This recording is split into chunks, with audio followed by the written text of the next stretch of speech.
Die geistige Wiedergeburt ist das Ziel des Menschen auf Erden. Ansonsten die Seele bei Ableben des Körpers gleichfalls ohne Leben ist, jedoch nicht völlig vergehen kann, weil sie unsterblich ist. Die geistige Wiedergeburt bedeutet für die Seele das Leben. Ein Leben der Seele ohne Erstere aber ist unmöglich. Geistig wiedergeboren aber wird der Mensch, so Erfüllung sucht mit dem geistigen Reich aus innerstem Antrieb. Dann genügt der Seele des Menschen das Leibesleben nicht mehr. Sie findet auch keine Erfüllung ihres Begehrens in der irdischen Welt, sondern strebt das Reich an, dem sie eigentlich angehört, und je nach dem Ernst ihres Willens wird der Mensch wiedergeboren in kürzerer oder längerer Zeit.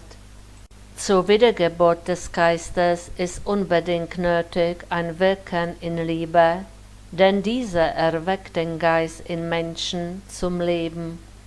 Durch Liebeswirken tritt der in der Seele schlummernde Geistesfunke in Verband mit dem Vatergeist von Ewigkeit, und er wird tätig, und Tätigkeit ist Leben.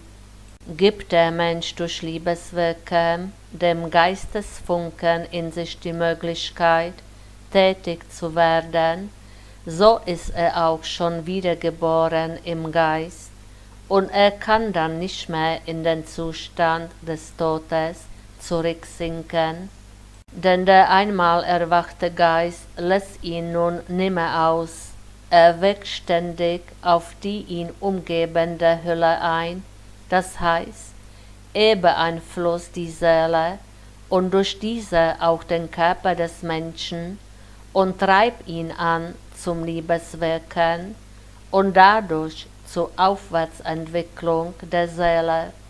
Die geistige Wiedergeburt kann nicht verstandesmäßig erreicht werden, nicht Wille oder Worte können sie herbeiführen, sondern ein zur Tat umgesetzter Wille erst bewirkt sie, und solche Taten müssen Werke uneigennütziger Nächstenliebe sein.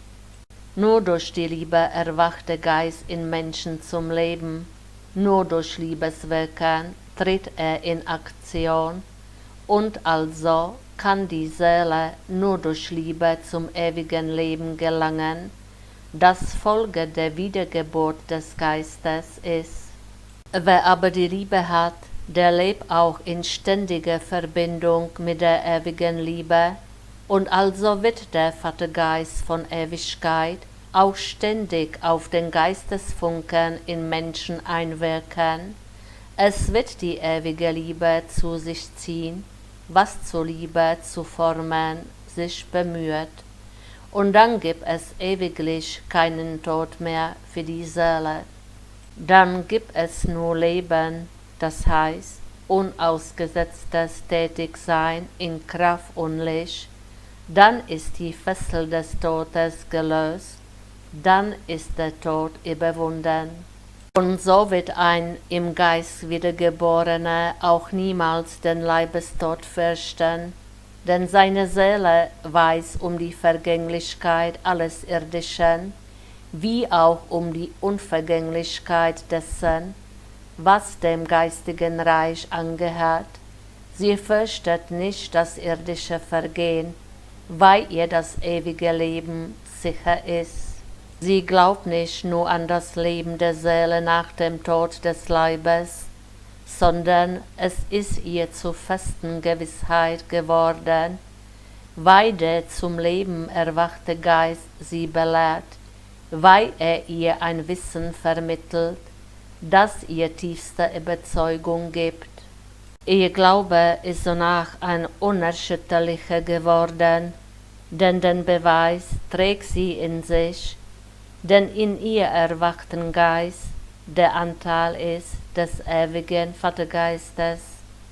Ist der Mensch wiedergeboren im Geist, so gibt es für ihn keinen Zweifel mehr in geistiger Beziehung, denn Wirken des Geistes in ihm ist auch die zunehmende Erkenntniskraft, das Erkennen der ewigen Gottheit und Wissen um ihr Walten und Wirken und auch das Wissen um den ewigen Heilsplan Gottes. Es ist das Wissen, das ihm vermittelt ist, nicht nur Glaube, denn die Weisheit des ihm Dargebotenen liegt so klar vor den Augen des geistig Wiedergeborenen, dass es für ihn keines Beweises mehr bedarf, er aber voll überzeugt ist von der Wahrheit dessen, was er nun eigenes Gedankengut nennen kann, weil es von Herz und Verstand aufgenommen worden ist. Der geistig Wiedergeborene braucht daher nicht mehr zu suchen, sondern er hat gefunden, was er suchte, durch die Liebe. Und somit ist die Liebe der Schlüssel zur Weisheit, und Weisheit ist Wissen, das der Wahrheit entspricht, das aus dem geistigen Reich kommt und dem geistigen Reich zuführt. Wiedergeboren im Geist kann nur der Mensch sein, dessen Seele den Körper außer Acht lässt und nur die Erweckung des Geistes zum Leben anstrebt, der also, wenn auch unbewusst des Erfolges, sich selbst alles dessen entäußert, was dem Körper begehrenswert ist, und es aus innerstem Antrieb denen vermittelt, die in Not sind und Hilfe bedürfen, geistig oder irdisch. Das Austeilen irdischer Güter in selbstlose Liebe trägt ihm geistiges Gut ein, das Austeilen geistiger Güter jedoch ungemessenen Zuwachs aus sich heraus, denn nun kann der Geist Gottes in Menschen wirken unbeschränkt, er gibt Wahrheit, die ewiges Leben bedeutet, Leben aber ist ununterbrochene Tätigkeit. Und so wird die Wiedergeburt des Geistes immer zur Folge haben, dass sich der Mensch gedrängt fühlt zur Arbeit für das geistige Reich, dass er das irdische Leben nur im geringsten Ausmaß beachtet, sein ständiges Augenmerk aber auf das geistige Leben richtet, in der Erkenntnis der Wichtigkeit dessen und im Verlangen zu helfen, wo es an Erkenntnis gebricht. Denn es weiß der geistig Wiedergeborene um die Lichtlosigkeit auf Erden, um die Kraftlosigkeit der Menschen, die dem irdischen Leben zu viel Bedeutung beilegen. Er weiß um die Not der Seelen, um ihren geistigen Tod schon auf Erden und dereinst in der Ewigkeit, wo ihnen der kraftlose Zustand noch weit schwerer zum Bewusstsein kommt, wo er für sie einen qualvollen Zustand bedeutet und der Seele nicht mehr geholfen werden kann, so sie sich in Abwehr stellt gegen jede Belehrung, wie sie es auf Erden getan hat. Der geistig Wiedergeborene ist sich seiner Mission bewusst, und er kommt ihr mit Liebe und Eifer nach.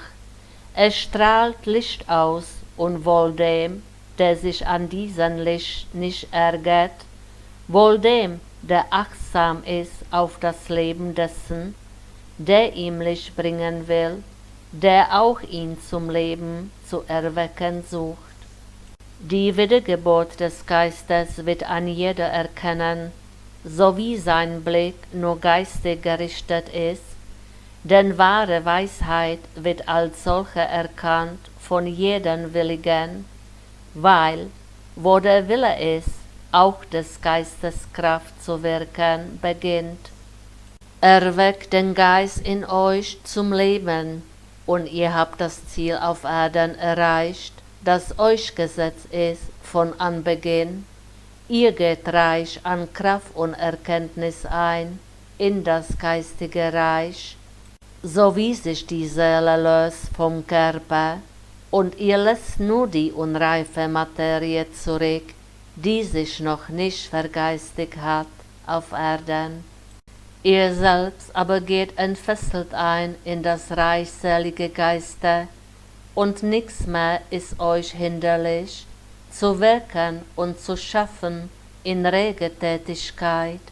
Denn die Liebe in euch treibt euch dazu und löst in euch einen Seligkeitszustand aus, den ihr nicht ermessen könnt auf Erden. Denn ihr könnt euch verschmelzen mit dem Vatergeist von Ewigkeit, der seine Kinder zu sich zieht in heißer Liebe, um sie zu beglücken auf ewig. Amen.